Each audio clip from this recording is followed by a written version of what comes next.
So a friend of mine gave me a big box of books recently, actually several boxes of books. I can't remember where he said he got them from, old books, but he knew I was somewhat of a bibliophile and I love books, and a lot of the stuff in there was Southern Baptist stuff, like the Encyclopedia of Southern Baptists, and he knew that was a big interest of mine as well, and so he gifted me all these books. And man, when I was going through them, I texted him. I'm like, man, there's some gold in here. There's old sermon books like by George W. Truett and other stuff. So I love that kind of stuff.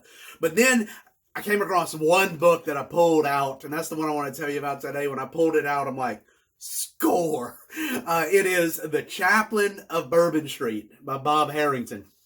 Now, if you're not familiar with the Chaplain of Bourbon Street, you're not Southern Baptist, or you're too young, or you're not from New Orleans, or whatever the case. But the Chaplain of Bourbon Street, legendary. It's Bob Harrington. His name. He's one of the most colorful characters in Southern Baptist life, to be honest with you. And we have our fair share of colorful characters, if you know what I mean. Actually, it comes from a family of colorful characters in Southern Baptist life. And I say that with endearment. I love his extended family. Bob Harrington was the father of Rhonda Kelly. Rhonda Kelly, of course, is the wife of Chuck Kelly. Chuck Kelly was the president of the New Orleans Baptist Theological Seminary. He was president when I was there. Actually, I started New Orleans under Landrum Level, and my first master's degree, my MDiv, I think Landrum Level signed it, and then my THM, Chuck Kelly was president and signed that one. But whatever the case, I love the Kellys, and Chuck Kelly's retired now. You don't hear a lot from him, but there's a few things that he has said recently that's worth listening to, and I'll just leave it at that. I love the Kellys, just for the record. And then their extended family as well. Chuck Kelly's sister is Dorothy Patterson, who is married to Paige Patterson. And if you don't know who Paige Patterson is, you're definitely not Southern Baptist. So I love all of them and everything. But back to Bob Harrington. Bob Harrington was the Chaplain of Bourbon Street was a title given to him by the mayor of New Orleans at some point. But the book itself, let me tell you about the book. So the book was, it's old. I mean, it was written in 1968, which was the year I was born. And so Rhonda Kelly would have been a very young child, I would guess, just a little girl, because I don't know how old Rhonda Kelly is, but I don't think she's very much older than I am. But whatever the case, it was at the height of his ministry, of his career. Now later, he was out of the ministry for a long time. I don't really know the story behind that. I've heard some rumors, but I'm not going to share rumors on my YouTube channel. But whatever the case, when he was now he did get back in the ministry before he died, because I do remember it was like back in I guess it probably would have been the late 90s, early 2000s. I was at New Orleans, and Chuck Kelly got him to come and preach in chapel. It's kind of his coming back into the ministry type of thing. But whatever the case, all of that is way past what's in the book. The book, like I said, published in 1968. It was at the height of his ministry. He kind of tells his story, his backstory of him growing up and how he got into the ministry. And then most of the book is about his ministry there as the famous Chaplain of Bourbon Street. He grew up in New Orleans. He grew up in Alabama. And as a young child, he tells how he walked the aisle at a church service and got saved. He said he really wasn't saved. He just went forward because his grandma wanted him to. But then later in life, he had gotten married and started having kids, I think. And he was an insurance salesman. And he went to a revival meeting, and his own admission, pretty much just to make sales contacts for insurance. And that's when he got saved, where he really got saved. And he's one of those guys that just his life was just radically changed. Some people thought he kind of went nuts, but whatever the case, afterwards he wanted to tell everybody about Jesus and what had happened to him. He basically became an evangelist, and then he moved to New Orleans. That's where he comes to New Orleans. He moved to New Orleans to go to the seminary as a seminary student, and he started going to church at First Baptist New Orleans when J.D. Gray was pastor of First Baptist New Orleans, which, talking about colorful characters, J.D. Gray is one of those Southern Baptist interesting people in his own right. but which I've never read a biography. I don't know if they have a biography of J.D. Gray or not. Probably do. I'm going to have to try to find that. I've never read that, but J.D. Gray, interesting character, longtime pastor of First Baptist New Orleans. But Bob Harrington was a student at the seminary, and he tells a story about how in chapel one day, if I remember the story right, he was challenged, and they were challenging the students to go to hard places. That's sort of a typical sermon of, don't go to the easy places, go to the hard places, the places that are the darkest, the places that need Christ the most. And that resonated with Bob Harrington. He said, one of the darkest, most difficult places in the world is right here in New Orleans on Bourbon Street. And so he went down to Bourbon Street and started preaching on Bourbon Street. And not just street preaching. He actually, believe it or not, this is crazy if you think about it. He actually rented office space on the 200 block of Bourbon Street. Now, you couldn't afford to do that today. I mean, there's a different era, I guess. But, you couldn't rent a space on 200 block of Bourbon Street now. But he did, and he set up a little office, and he said he brought his hi-fi stereo system from home and started blaring out hymns, to try to drown out the barkers that were bringing people into the strip clubs and the bars and everything. And he was just competing with them, and he would just tell everybody about Jesus, whoever he could tell, from the strip club owners and the bartenders to the strippers to themselves to the drunks and everybody in between, whoever would listen, and a lot of people who didn't want to listen. He would just tell them about Jesus. Just so interesting. Some of the most interesting things is, for example, one time he actually went, and he says this is in the book. He tells a story about he witnessed to Carlos Marcellos, who was, if you're not familiar with New Orleans history, a crime boss, New Orleans mafia in New Orleans, and so it was known to be one of the most notorious criminals of his day, the meanest guy in town, an outlaw. And so Bob Harrington said, I'm going to go tell him about Jesus. Goes to his house, sits down on his couch, walks him through the Romans Road plan of salvation. And the guy apparently comes under conviction, and he leads him in the sinner's prayer. 1, 2, 3, repeat after me, and makes a profession of faith.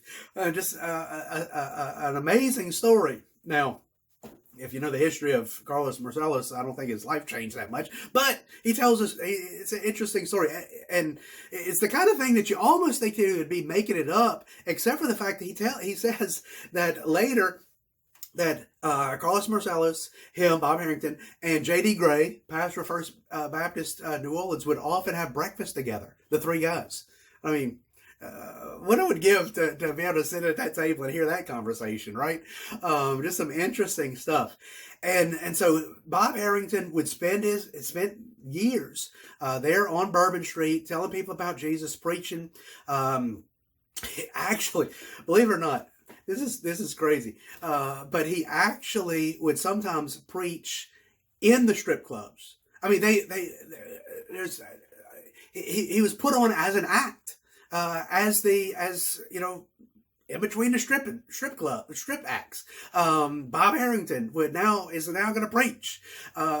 Just at the show bar was his famous one. He would go to at the show bar. He had a relationship with the owner there, and he would put him on, and they would put him on the marquee as Bob Harrington is preaching right before this famous stripper or whatever, and he would preach.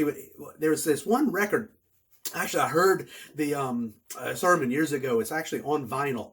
I think I saw it on YouTube once, and somebody put it on YouTube. If I remember, before I upload this video, I'll put it in the description. You can go listen to it yourself.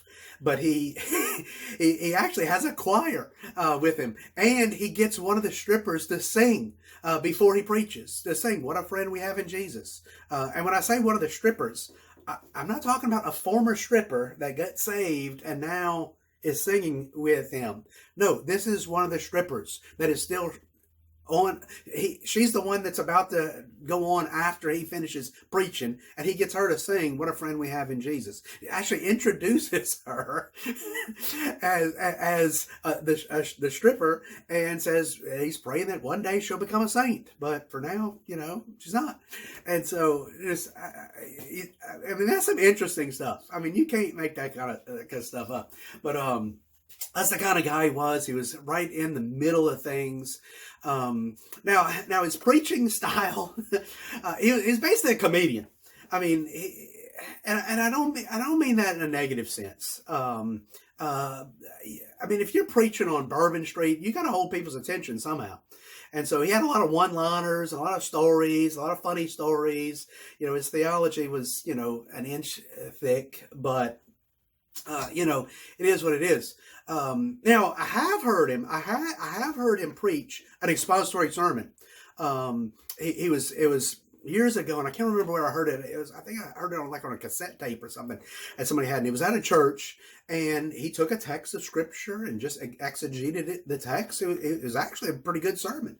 Now, it wasn't something you're going to hear at G3 or the Shepherd's Conference, but it wasn't bad, but anyway, he knew how to tell a story. He knew how to get people to laugh. He knew how to keep people's attention, and that's the kind of thing that he did there on Bourbon Street.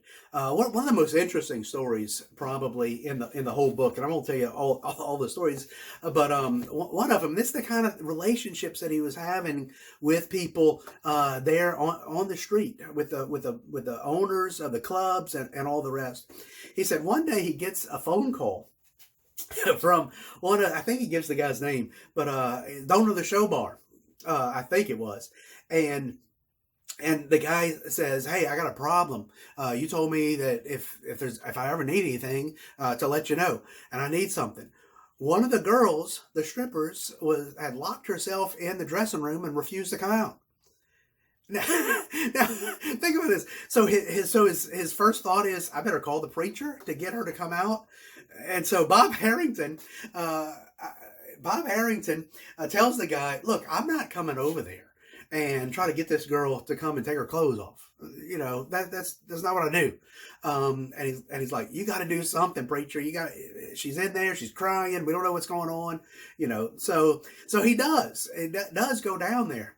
Interesting story. He goes down there. He goes into the dressing room with the girl and talks to her, and she's crying and everything else. And he tries to find out what's the matter, and come to find out, she's a runaway.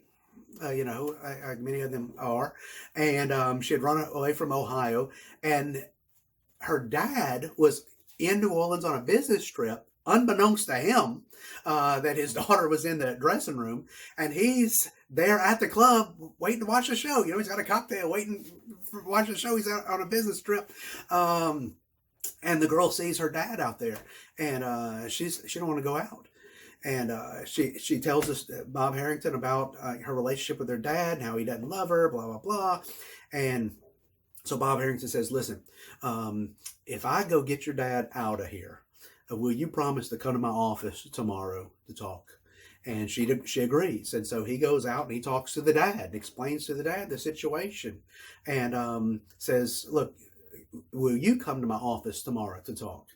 And so the next day, the two of them come to the office, the dad and the daughter in his office. He talks to them, reconciles their relationship. She quits her job and goes back home with her dad to Ohio. I mean, that's the kind of stories that he tells in the book. Just some amazing things. I won't go on and on. I could with these interesting stories that he tells you, but I don't want you to sit around watching YouTube videos all day. Get off of YouTube and go read a book. Now, you're probably not going to be able to find The Chaplain of Bourbon Street unless you can find a used copy on eBay or somewhere else. But if you can, The Chaplain of Bourbon Street by Bob Harrington, it is a Southern Baptist classic.